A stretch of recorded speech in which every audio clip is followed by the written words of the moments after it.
públicamente. ¡Buenas, buenas! Ahora más impresionante que nunca. Producciones Scrappy. DJ Fabián Ortiz. Porque lo de hoy es Producciones Scrappy, Tepito, México. Así es, y aquí está el grupo 5. ¡Alegría, alegría!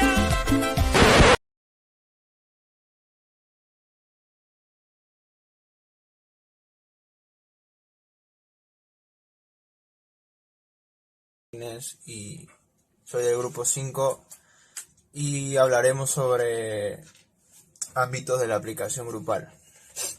Les explicaré un poco qué es, ¿no? Los ámbitos de la aplicación grupal se definen como varias actividades.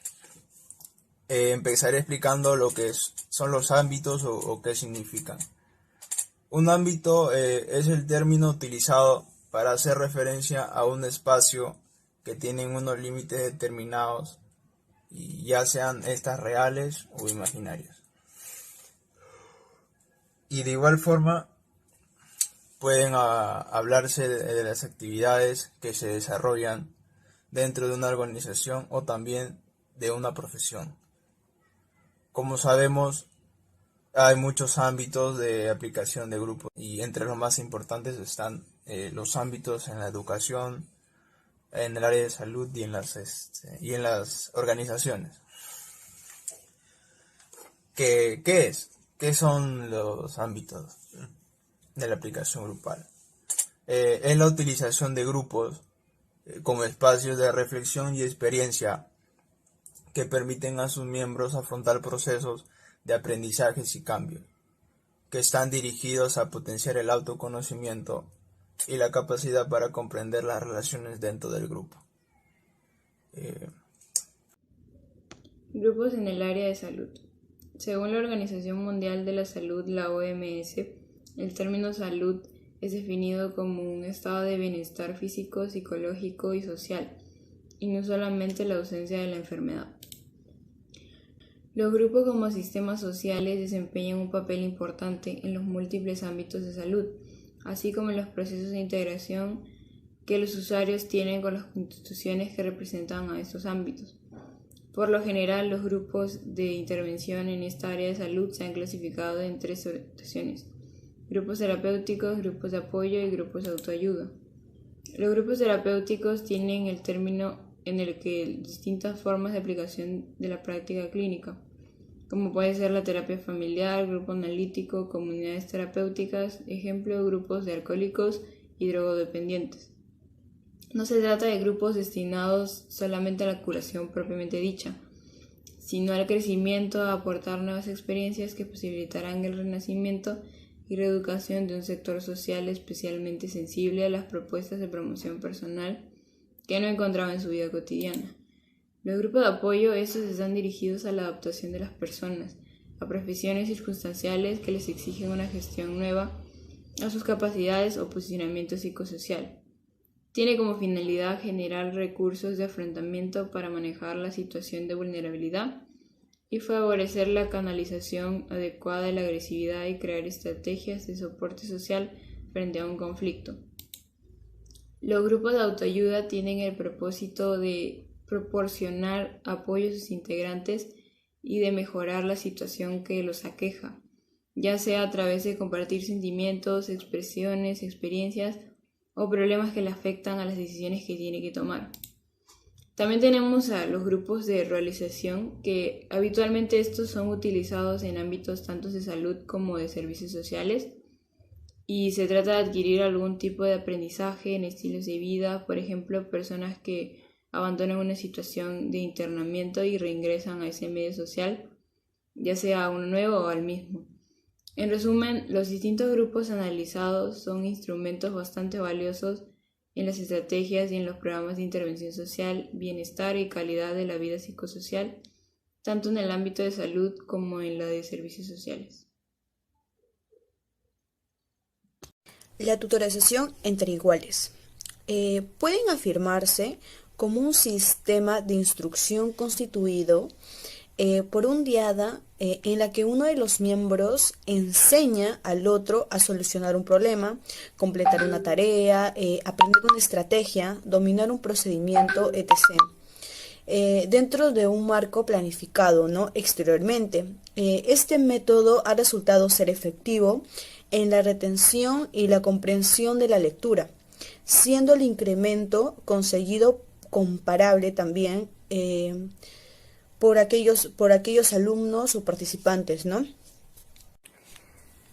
Como segundo punto es la interacción colaborativa. La interacción o aprendizaje colaborativa implica la interacción menos contrastible y comportamientos sociales que se pueden dar en la tutorización, ¿no? La colaboración se produce cuando los compañeros, generalmente de dos, cuentan con un conocimiento igual o pretendidamente similares, ¿no? Y trabajan juntos en una situación igual para realizar una tarea que ninguno de ellos por su cuenta podría llegar a realizarla, ¿no? Suele diferenciar que hay dos tipos de colaboración en función de los niveles de comunicación, intercambio de ideas, información y división del trabajo, ¿no? Estos dos tipos son la colaboración en paralelo y la colaboración asociativa. Ahora, como tercer punto, es la interacción cooperativa. A diferencia de la interacción o aprendizaje colaborativo, aquí las actividades tienen en cuenta el otro y el grupo. Estos trabajan de forma tal que existe un control mutuo sobre el trabajo realizado, desempeñan roles coordinados en grupos de 4 o 6 miembros de tareas, cuyo contenido es principalmente el carácter académico y propuesto por el profesor, ¿no? Bueno, en este caso voy a hablar sobre la interacción educativa. Se refiere a situaciones en las que los protagonistas actúan simultánea y recíprocamente en un contexto determinado. También en torno a una tarea o contexto de aprendizaje con el fin de lograr los objetivos más definidos. Luego, el alumno no aprende solo, sino la actividad autoestructurante está mediada por la influencia de otros. También los componentes intencionales, contextuales y comunicativos en los cuales se iban haciendo durante las interacciones, ya sea maestro-alumno o alumno-alumno, que suelen convertirse en elementos básicos que también permiten entender los procesos, ¿no? Que sea en construcción o de conocimientos compartidos. Luego, podemos ver los tipos de interacción, que son la interacción individualista, que es aquella que no hay ningún tipo de relación en los cuales los objetivos que se persigue en sí con los alumnos, sí, que sus metas son independientes entre sí. Luego, la interacción competitiva es aquella en los cuales los objetivos que persigue cada alumno no son independientes de lo que los consiguen sus compañeros, sino que bajo el esquema de la competencia, los alumnos obtienen un mejor rendimiento, genera una motivación extrínseca con metas orientadas a la evaluación social. Luego también la interacción cooperativa, que está basada en un principio que es cooperar, trabajar juntos, ¿no? Que es metas compartidas igual a una interacción positiva. Luego también la tutorización entre iguales es la tutoría entre iguales o pares que pueden definirse como un sistema de instrucción constituido por una diada que en la cual uno de los miembros enseña al otro a solucionar un problema, completar una tarea o aprender una estrategia, dominar procedimientos. Grupos en las organizaciones. Consiste en conjunto de 2 o más personas que intencionalmente combinan sus esfuerzos de manera permanente o también temporal para poder realizar una actividad de trabajo previamente ya establecida. La importancia de los grupos en las organizaciones. La principal función de esta es alcanzar metas que coayuden con eficacia y eficiencia al conjunto de la organización. También, como importancia de un grupo, podemos decir que nos facilita el cumplimiento de objetivos y nos incrementa la motivación y la creatividad, y favorece también a las habilidades sociales de cada uno. Las características de los grupos de las organizaciones tenemos la estructura, la jerarquía, los papeles, las normas, el liderazgo, la cohesión y el conflicto, que a medida que los grupos van evolucionando empiezan a mostrar estas características.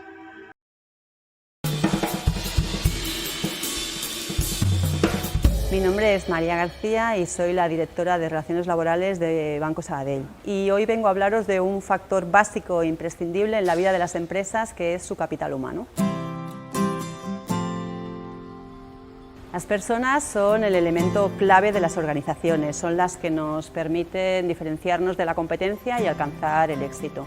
Por ello, nuestra plantilla es nuestro activo más valioso, pero a la vez es el más difícil de gestionar. Cuando hablamos de personas, entran en juego los sentimientos, las emociones, los vínculos, las relaciones. Todos estos factores son intrínsecos a cada persona y las empresas deben ser capaces de conjugarlo.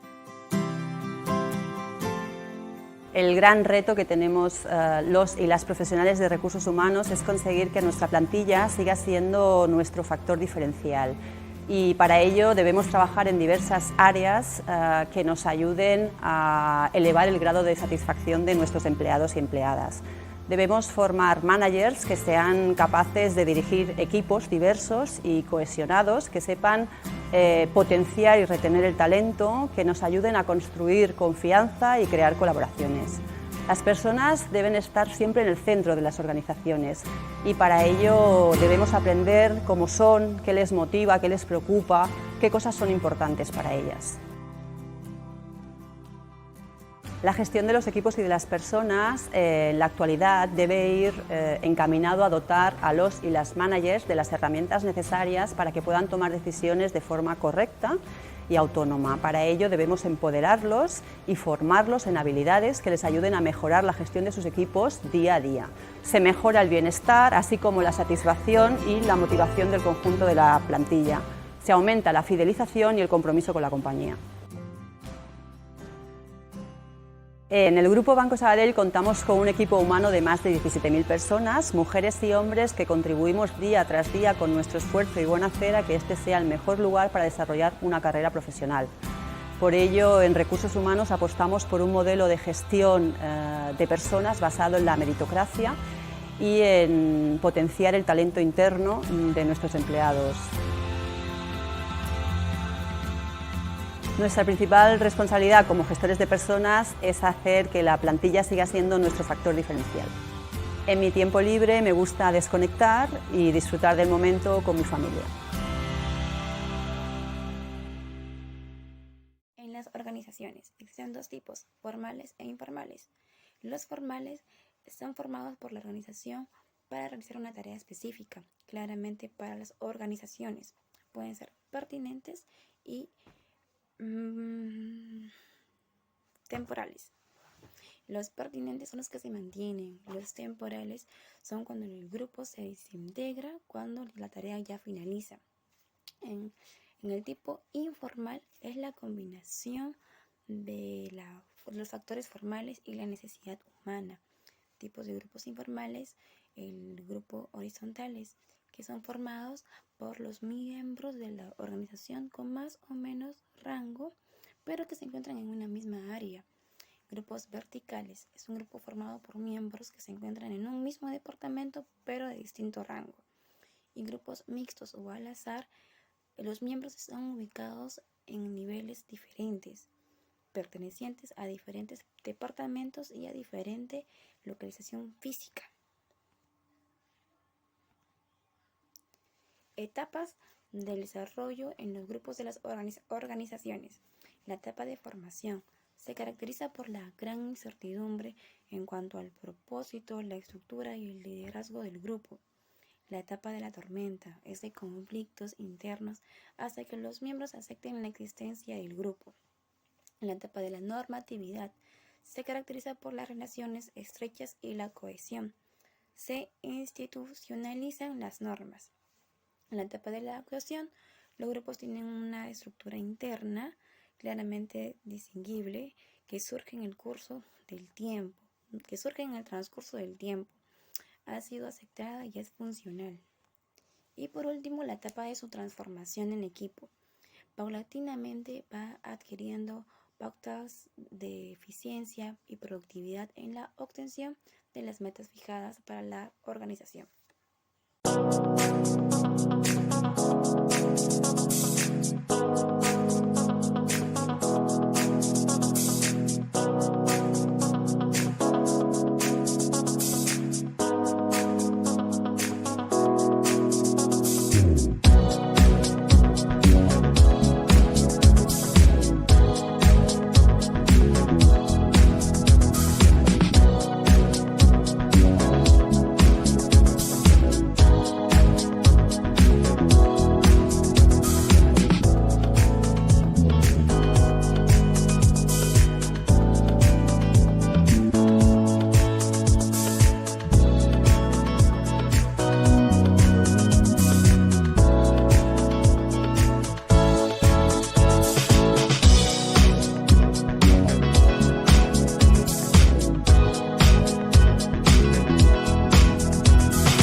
Hablando de la inteligencia emocional grupal, vamos a empezar diciendo que es un proceso fundamental que favorece explícitamente en el desarrollo dentro de un equipo de trabajo.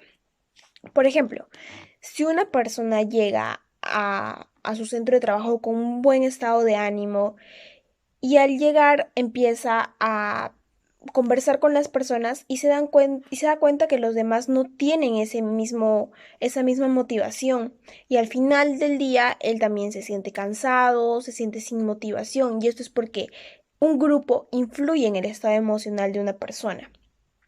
También cabe recalcar que el líder es muy importante dentro de este grupo de trabajo, porque puede tanto contraer como expandir un grupo de trabajo. Es muy importante cómo un líder comunica las cosas. También es importante que tiene que tener en cuenta las emociones y también las opiniones de su grupo de trabajo, valga la redundancia. Por ejemplo, si un líder llega a la reunión con su grupo de trabajo y les dice: hemos tenido tal resultado que no ha sido el que esperábamos, pero vamos a trabajar para conseguir mejores resultados, y los llega a motivar, consigue una emoción colectiva de serenidad, de armonía en el grupo.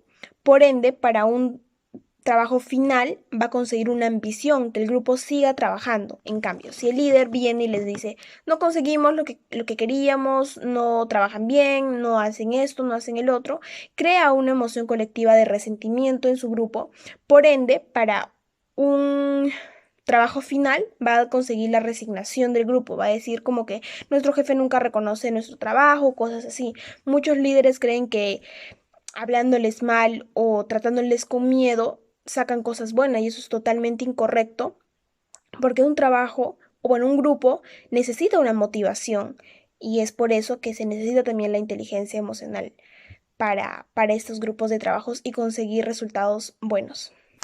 Que me engañabas, que me hablabas mentiras, dejaste que de ti